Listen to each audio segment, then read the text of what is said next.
والله العظيم هما، انا كما قلت لك، هما والسنغال وي. هما اللي قنعوني صراحه. زيد عليهم تفاصيل الاخضر.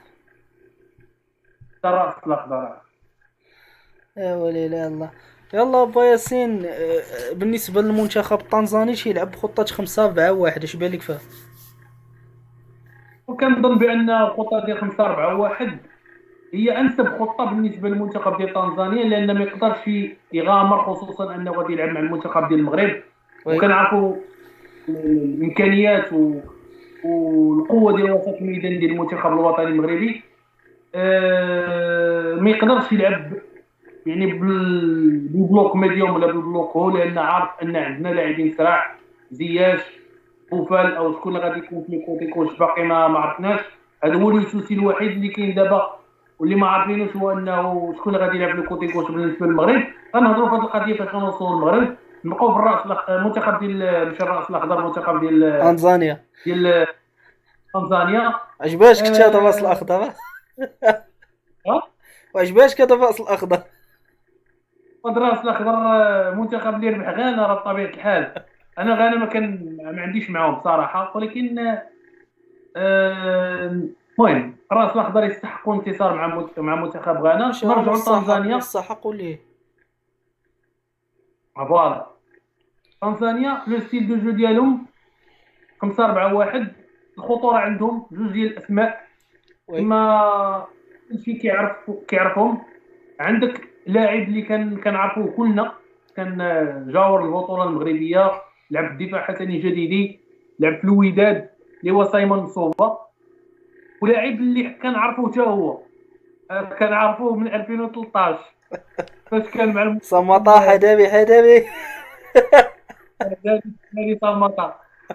ساماطا اللي سجل علينا باقي كنعقل 3 اهداف في الماتش جوج جوج. ديال جوج ياك. جوج لي مارك. جوج، سجل علينا جوج الاهداف. شوف، هادو هما الخطوره اللي عند المنتخب ديال تنزانيا، منتخب اللي كيلعب على لي كونتر اتاك لان عندهم لاعبين صراع. ولكن ما خاصهاش توقع علينا بحال اللي يوقع المنتخبات ديال اللي دازوا دابا، اللي خلقوا المفاجاه، لان هاد المنتخبات كلهم اللي فازوا داروا رده الفعل، وكانت رده الفعل ايجابيه، وكانت رده الفعل اللي عطات الاكل ديالها. كانوا حنا افيكاس. اليوم ليفيكاسيتي، خاصنا نلعبوا الكره، نقلبوا على البيت باش نماركيو، ولكن نردوا البال لمورا ظهرنا باش ما ناكلوش العصا. بصراحه باش نختصر لك، عندنا اللي اسمع لي اخويا ياسين، باش نختصر لك هادشي كامل خاصنا نلعبوا على لي كاليتي ديالنا. ها اللي كاليتي ديالنا. احسن منتخب في لاكوب دافريك هو المغرب حالي، واخا باقي ما يلعبش، ولكن جوده اللاعبين اللي عنده كيبان لي هو المنتخب ديال المغرب. لان وي. حتى شي منتخب يلعب ضد المغرب ما غيقدر يدير البلوك ميديوم ولا البلوك هو، وي. لان غيخافوا. هنا من اللاعبين عندنا جوده اللاعبين، خصوصا جوده اللاعبين اللي كنت هضرت فيها شحال هذه، جوده اللاعبين ديال وسط الميدان. عندنا لي جوار اللي كيلعبوا تيتولار اللي كيعطيو الحلول، ولي جوار اللي كيلعبوا وكيدخلوا في الدوزيام ميطون عندهم الحلول حتى هما. وي. يعني ما عندكش المشكل في وسط الميدان. نفس الشيء بالنسبه لالين داتاك ديال المغرب. عندك لعاب في ثلاثه ديال الاسماء، اللي ثلاثه ديال لي ستيل ديفيرون، يعني الكعبي، سودالي، نصيري. دي جوار اللي تروا ستيل ديفيرون، والتروا ستيل اللي يقدروا يعطيو الحلول. الا ما عطاش لك النصيري غيعطيها لك الكعبي، الا ما عطاش لك الكعبي غيعطيها لك السودالي. ولكن غيكونوا حلول تكتيكيه، حلول اللي غادي يعطيو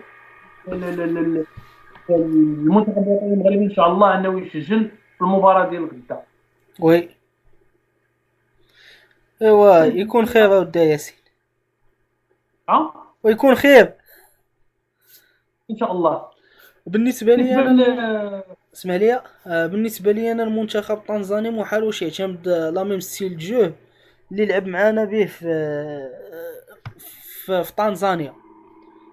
وغادي يكون من الغباء انه يعتمد لا ميم ستيل جو بما انه بين الفشل ديالو في التيران ديالهم. والامنيه وي، ديالي متفق انا معك. اخويا ياسين هو انهم يفتحوا اللعب باش نشوف انا هي الكره. دابا هي هذا متمني كنتمناو انا وياك. كيتمنى المغرب كامل انهم يحلوا اللعب مع المغرب، وي ولكن هما عارفين راسهم مزيان. الا حلوا اللعب مع المغرب اش وقع لهم عندنا، غيخسروا. عارفين مزيان يخسروا وبالسكور. وي وبالسكور لان حتى الامكانيات اللي عندنا مقارنه مع تنزانيا، راه امكانيات حنا عندنا تفوق بجميع المراحل. وي آه، كنتفوقوا عليهم كرويا. النجوم ديال المغرب ماشي هما النجوم ديال تنزانيا، ولكن هذه كتبقى كرة القدم. يعني ممكن اننا نكونوا متفوقين عليهم. راه تونس كانت متفوقه على ناميبيا، ولكن راه ناميبيا خلقت المفاجاه اللي خاصنا نكونوا اليوم ولكن مركزين خويا فيه. ياسين، الفرق اللي بيننا وبين تونس، كرة القدم التونسية تراجعات بزاف. لا كاليتي ديال المنتخب التونسي في 2011 وفي 2013 وفي 2015 ماشي هي لا كاليتي اللي كاينه دابا. اتفق معك. انا في دابا مع في حين عيطت. المنتخب الوطني اه المغربي ولات واحد لا كاليتي اللي خياليه. اه هي من ديما كانت لا كاليتي وما كتستغلش، ولكن هاد المره لا كاليتي كاينه والاستغلال كاين. اه دابا نعطيك غير مثال اخويا. عندنا وسط الميدان ديال المنتخب المغربي، الا درنا لافريك وهاد المنتخبات كلها اللي مشاركين في لافريك، وي عطيني شي نحيدو سفيان امرابط، نعطيك غير لعاب واحد في ليكيب ناسيونال اللي هو امير. امير اللي كيلعب بوكس تو بوكس وي ويقدر يلعب لك سته. يعني لعاب اللي جوكر. ما كاينش. ما كاينش في هاد لاكوب دافريكا اخويا عندنا كاملين. مم. ملي كتشوف لعاب يعني بهذا ويلي جون، راه باقي يلاه عنده 22 عام ولا 23 عام. وراه يلي جون ضرب شي عليه مع ثلاثه الدول هذاك باش تاخذ. باش تاخذوا. غير هاد الجوار هذا غيلخص لك الامكانيات ديال المنتخب، بلا ما نهضر لك على اناحي ونهضر لك على خنوس ونهضر لك على وشنو كيقدموا مع الفرق ديالهم، وي وشنو كيقدموا مستويات كبيره مع الفرق ديالهم. وي نهضر لك غير على لاعب واحد اللي كيلعب لك في دو بوست ديفيرون، اللي غادي ياخذوا وليد الركراكي كجوكر. يقدر يلعب لك كنيميرو 6، يقدر يلعب لك بوكس تو بوكس، ان جوار بوليفالون. يعني عنده حلول. عزوزي حتى هو في اخراج الكره من احسن اللاعبين، ولكن انا عطيت مقارنه غير باش نعرفوا ان ميليو تيران ديال المنتخب المغربي راه ما كاينش بحالو لا كوب في هاد لا كوب دافريك كامله. فهاد لا كوب دافريك كامله. لان عندنا دي كاليتي حنا ماشي كنفخوا في المنتخب، راه هذا واقع. وي حنا عندنا دي كاليتي جو وبيناها. لان ما يمكنش انك انت غادي تكون. نعطيك مثال، لاكوب دي لعبتي لاكوب دي موند بينتي اونترينور كبير بحال لويس انريكي اللي كيهضر لك على عز الدين اناحي. ما يمكنش لك انت تقول لا هذاك اونترينور غير كينفخ في عز الدين اناحي.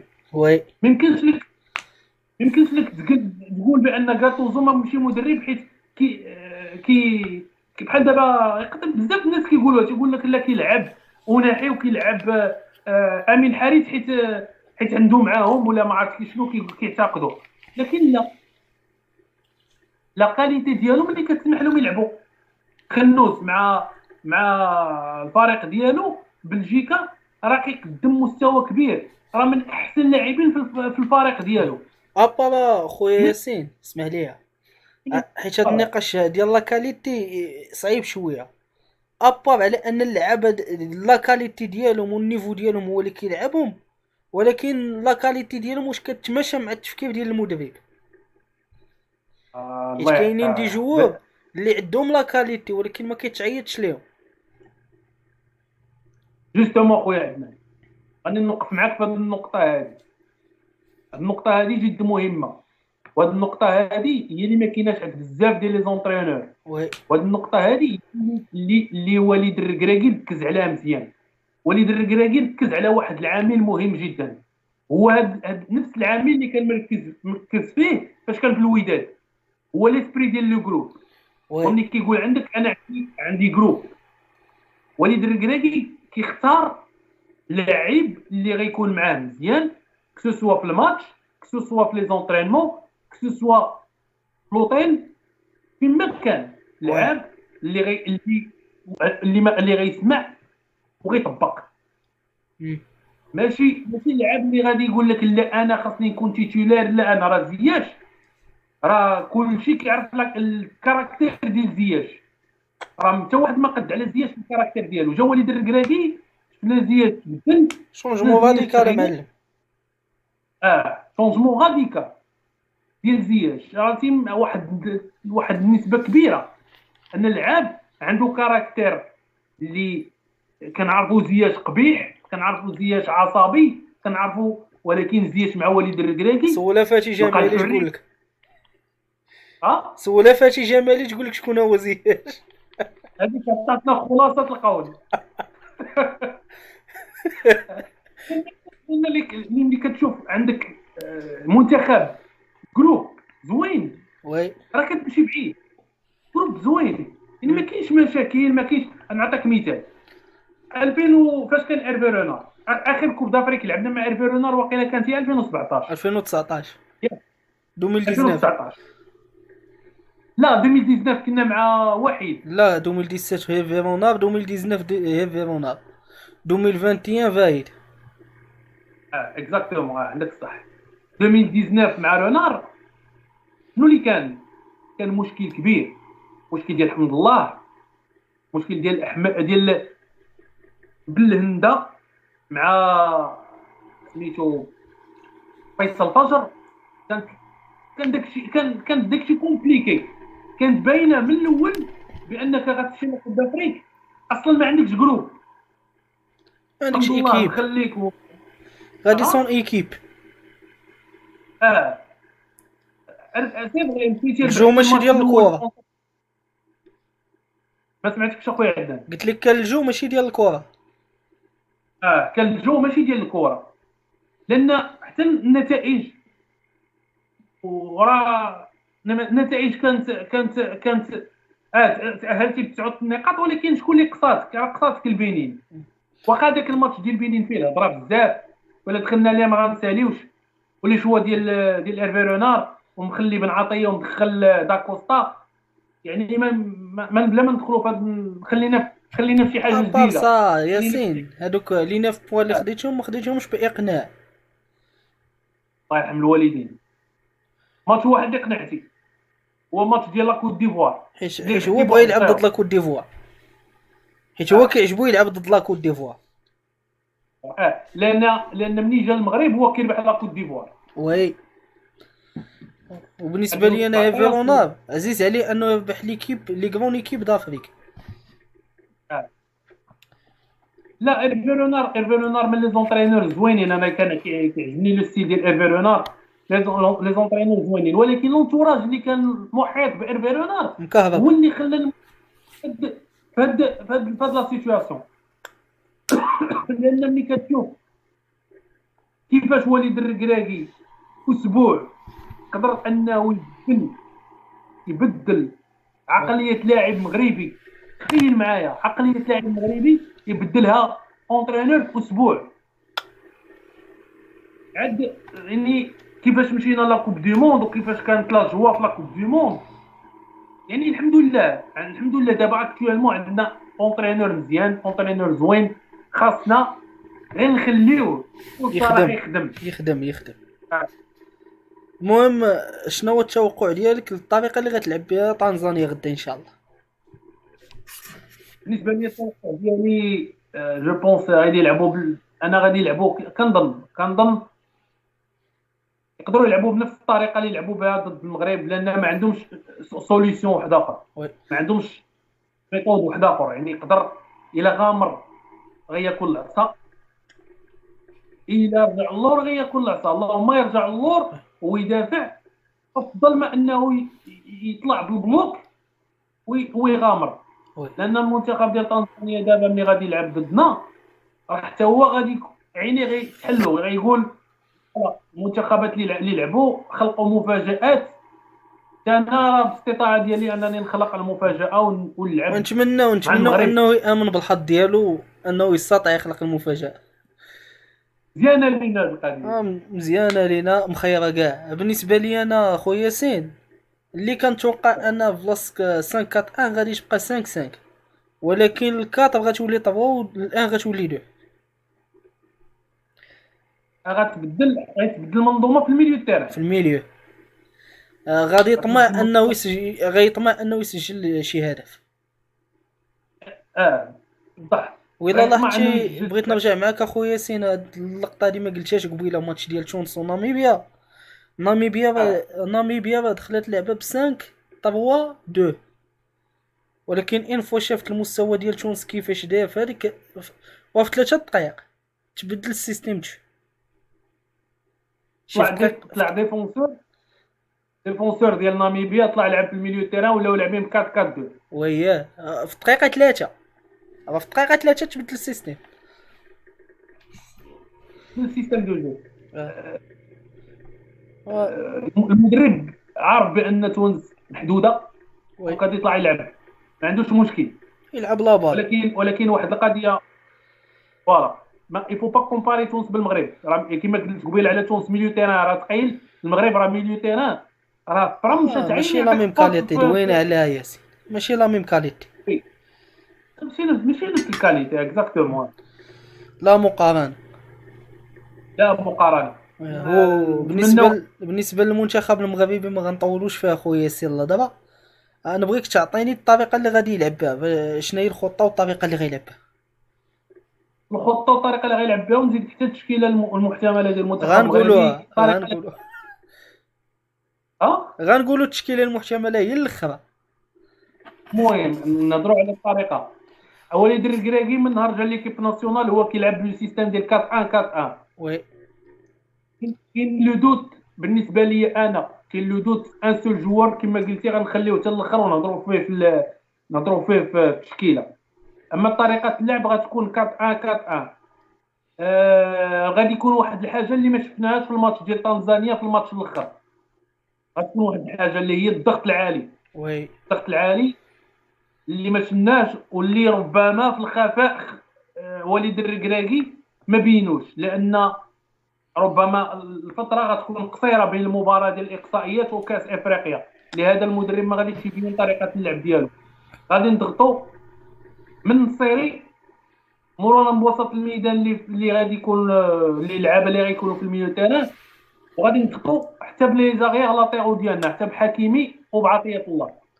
وي وهنا خاصنا نردوا البال من كما قلت لك من رده الفعل ديال تنزانيا. وي ولكن لو سيستيم دو جو هو 4 1 4 1.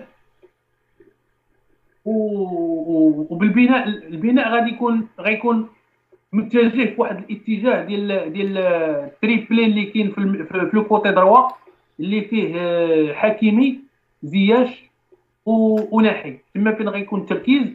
وربما تما هي نقطه القوه ديال المنتخب اللي غيقدر يستغلوها باش نقدروا نفتحوا ممرات دفاع منتخب تنزانيا. كوتي غوش كنتمنى غير الا لعب املاح مع كسوسوا اللعاب اللي غيلعب معاهم في ليلي ومع عطيه الله، تكون واحد الانسجام، لان الانسجام اللي كاين دابا في الكوتي دروا ماشي هو اللي يكون في الكوتي غوش. غير كنتمنى انا غادي يكون الانسجام، الا كان الانسجام في لي دو كوتي وي فعرف بان الماتش ديال المغرب غيكون الماتش ديالنا غدا غيكون في المتناول. ان شاء الله. هذا بالنسبه لي ان شاء الله. ان شاء الله. انا بالنسبه لي كنشاطرك رايي اننا غادي نلعبوا 4 1 4 1، ولكن كاين واحد العامل اللي غادي يخليك تقسم فترات المباراه، ان هذاك الضغط العالي ما غديروش الماتش كامل. هو عامل الرطوبه اخويا يمكن. ياسين. ما غاديش تكون شي مغامره كبيره. غا هو غادي تبدل طريقه اختراق الخطوط بالنسبه للمنتخب. بلاصه باش غادي حيت في الماتش ضد تنزانيا اعتمدنا الهالف سبيس بزاف. هاد المره غادي يكونوا حاضين مع الهالف سبيس، غادي نخترقوا من منتصف الملعب. كما قلت لك غادي نهرسوا الخطوط. هذاك الشيء اللي كاين. وكيف ما قلت لك راه نتمنى ان المنتخب يدير واحد المباراه كبيره، و ان شاء الله شي انتصار اللي يفرحنا، ونكونوا هنا في اللايف اللي غادي نديرو غدا ناشطين كاملين ان شاء الله بحول الله هذاك خويا الشيء عدنان. اللي هادشي كاين. اللي كنتمناو ان شاء الله انه وبالنسبه لك يحقق اخويا المنتخب. ياسين، التشكيله المثاليه اللي غادي تكون غدا شناهي؟ بالتشكيله المثاليه انا كنعتقد بانت وكانت واضحه. انا بالنسبه ليا وكنتمنى تكون هي هذه التشكيله. ربما غنختلف معك، انا عارف راسي غنختلف معك في العاب، عارف راسي غنختلف معك في لعاب ولا جوج، نقدر نقول جوج. غيكونوا شي جوج ولا آه، ثلاثه سي. وأنا كنقول جوج سي خويا. ومن لله.